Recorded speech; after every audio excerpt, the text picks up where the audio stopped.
Well, one of the questions that we get on a regular basis through, I'll be honest, emails that I receive and phone calls, people are constantly wondering what to do if they don't have a good church where they are. Many times they're calling to ask if we know of a good church where they are, or they're asking the question, what do? I don't know about any good churches. And basically, I think you have 5 options, at least the way I've thought through this thing. The first thing is you can do nothing. And if you're in a situation where you don't believe you have a good church, if you do nothing and you're not in a church at all, that seems to be contrary to Hebrews 10:24 that says that we shouldn't forsake to meet together. So that's not a good option. If you actually do have a church, you just don't think it's a very good one, and you're trying to find a better one, and you don't do anything, then you basically are staying right where you are, and you have to give consideration to this.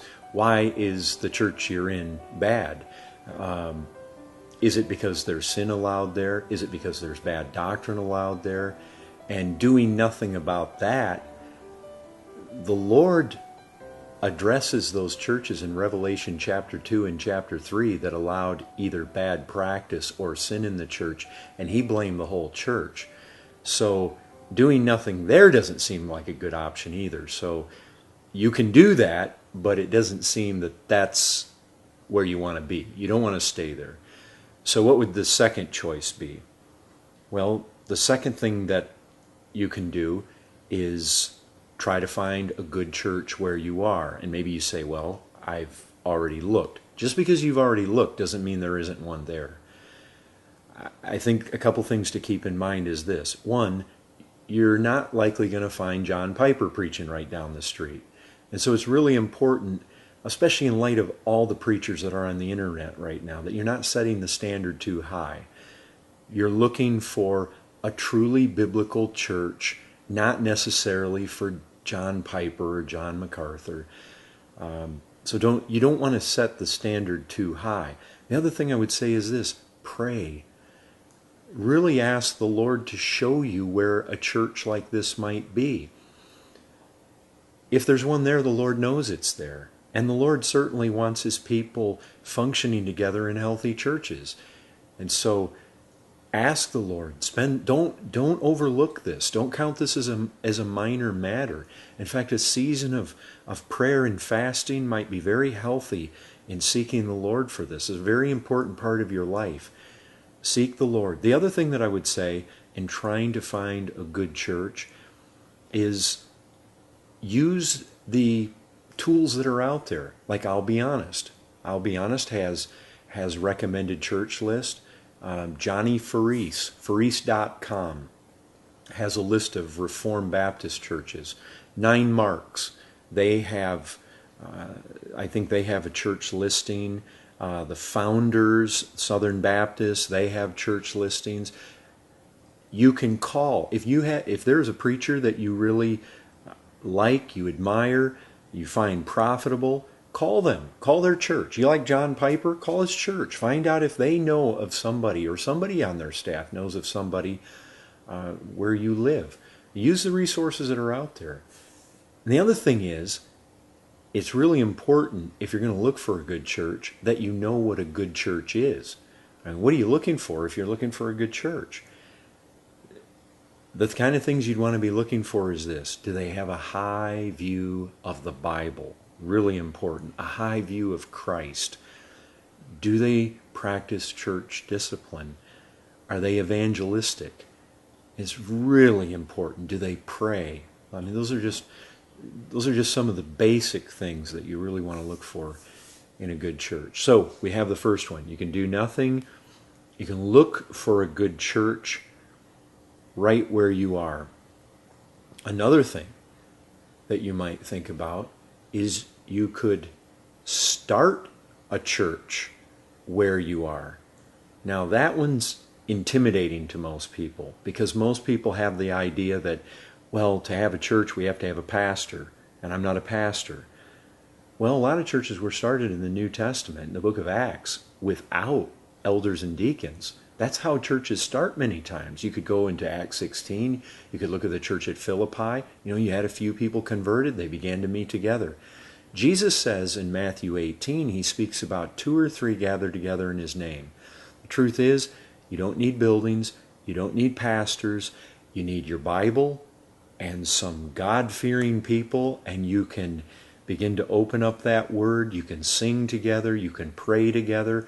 You can start on a very small basis at first. And as far as starting a church, that's something that we really are very interested in. And if there's anybody out there that would like to start a church, it just seems really intimidating, please email us, give us a call. We'd love to help you in any way we can in trying to start something like that, if you would be minded to do that. So that would be the third thing. The fourth option that you would want to consider would be, if you are already in a church but you don't think it's a good church, you could seek to reform that church from the inside.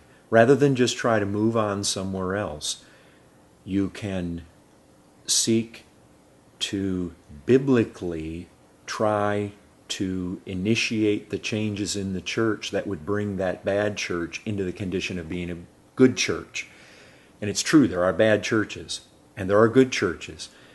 And typically what makes a church bad is because they have practices and teaching that aren't biblical. They don't line up with holiness. Sin is allowed, bad teaching is allowed, and the Bible tells us how to deal with sin in the church. Matthew 18, 1 Corinthians 5, 2 Thessalonians, there's a number of places that we see that how we are to deal with sin. And then we're told also how to deal with false teaching. And by the way, even if the error or the false teaching is in the leadership, the elders, the pastors, it can be approached. It can be dealt with. The Bible gives us the way to deal with that. You would want to carefully study 1 Timothy chapter 5. It tells how to approach elders, how to rebuke elders. There's even a place for publicly rebuking elders. If you're going to try to reform a church from the inside, you need to count the cost. You're going to need to be very prayerful. You need to be humble. You need to pick your battles extremely carefully. You need to seek to move through the biblical passages and the biblical processes for carrying this out. And it will not be an easy path, most likely, but that is definitely the fourth option. The fifth option is you can pack up and you can go to where a good church is. And again, just like seeking a good church where you are, if you pack up and move to where there is a good church, likewise, you need to know what a good church is.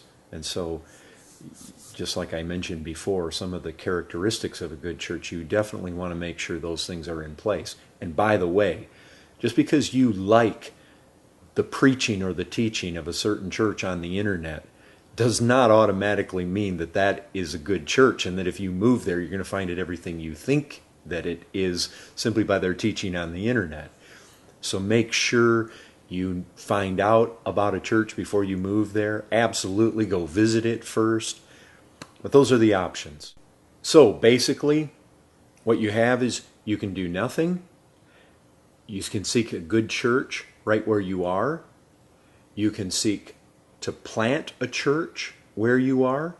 You can seek to reform a not so good church from the inside, or you can pack up and move to where a good church is. Those are the 5 options.